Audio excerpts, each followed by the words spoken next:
The earliest boats and ships must have come into use some 25 or 30,000 years ago.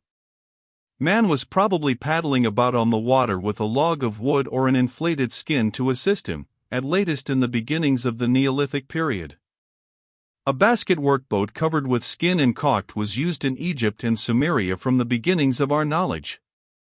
Such boats are still used there. They are used to this day in Ireland and Wales, and in Alaska, sealskin boats still make the crossing of Bering Straits. A hollow log followed as tools improved. The building of boats and then ships came in a natural succession.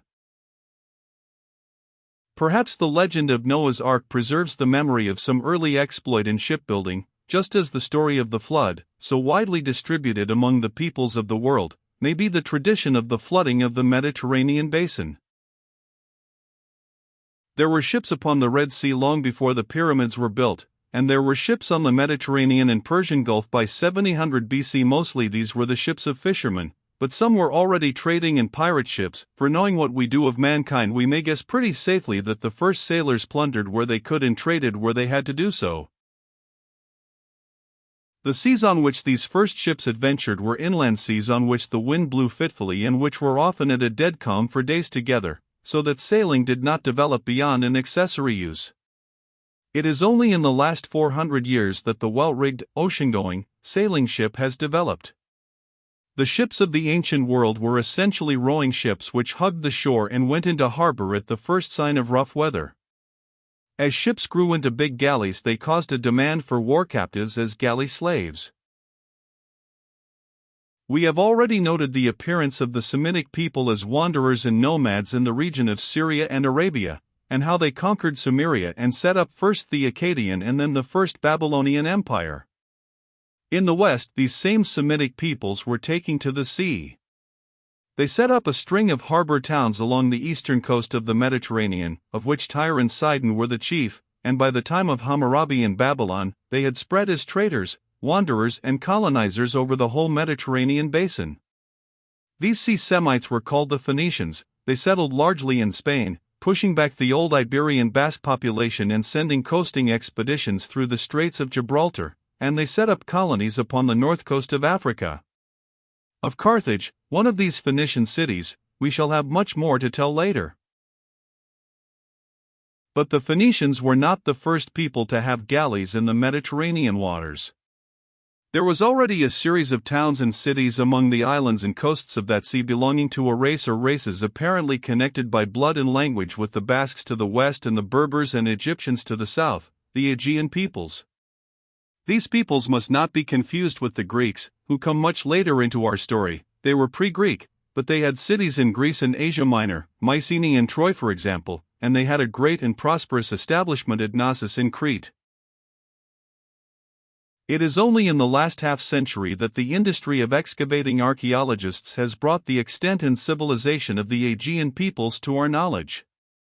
Knossos has been most thoroughly explored. It was happily not succeeded by any city big enough to destroy its ruins, and so it is our chief source of information about this once almost forgotten civilization. The history of Knossos goes back as far as the history of Egypt. The two countries were trading actively across the sea by 4000 BC. By 2500 BC, that is between the time of Sargon I and Hammurabi, Cretan civilization was at its zenith. Knossos was not so much a town as a great palace for the Cretan monarch and his people. It was not even fortified.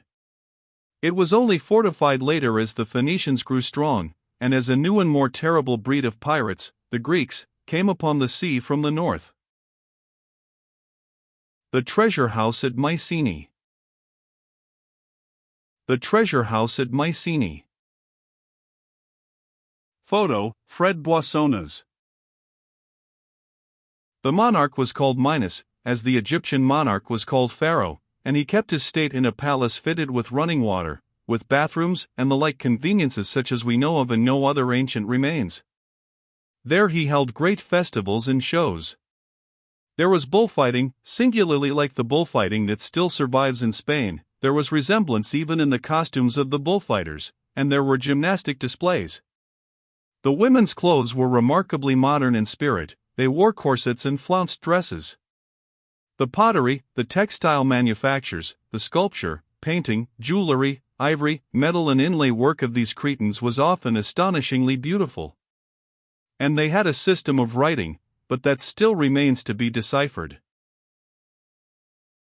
This happy and sunny and civilized life lasted for some score of centuries. About 2000 BC, Knossos and Babylon abounded in comfortable and cultivated people who probably led very pleasant lives. They had shows and they had religious festivals, they had domestic slaves to look after them and industrial slaves to make a profit for them. Life must have seemed very secure in Knossos for such people, sunlit and girdled by the blue sea. Egypt, of course, must have appeared rather a declining country in those days under the rule of her half-barbaric shepherd kings, and if one took an interest in politics, one must have noticed how the Semitic people seemed to be getting everywhere, ruling Egypt, ruling distant Babylon, building Nineveh on the upper Tigris, sailing west to the Pillars of Hercules, the Straits of Gibraltar, and setting up their colonies on those distant coasts. There were some active, arid, curious minds in Knossos, because later on the Greeks told legends of a certain skillful Cretan artificer, Daedalus, who attempted to make some sort of flying machine, perhaps a glider, which collapsed and fell into the sea.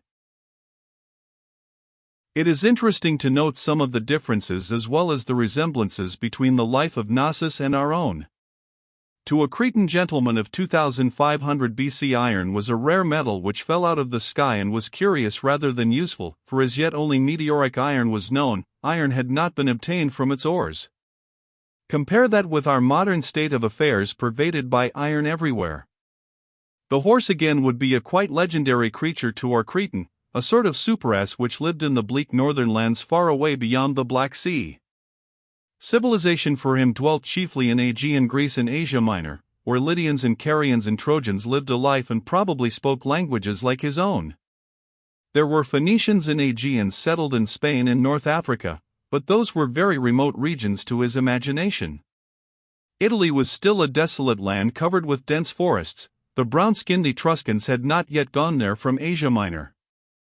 And one day perhaps this Cretan gentleman went down to the harbor and saw a captive who attracted his attention because he was very fair-complexioned and had blue eyes. Perhaps our Cretan tried to talk to him and was answered in an unintelligible gibberish.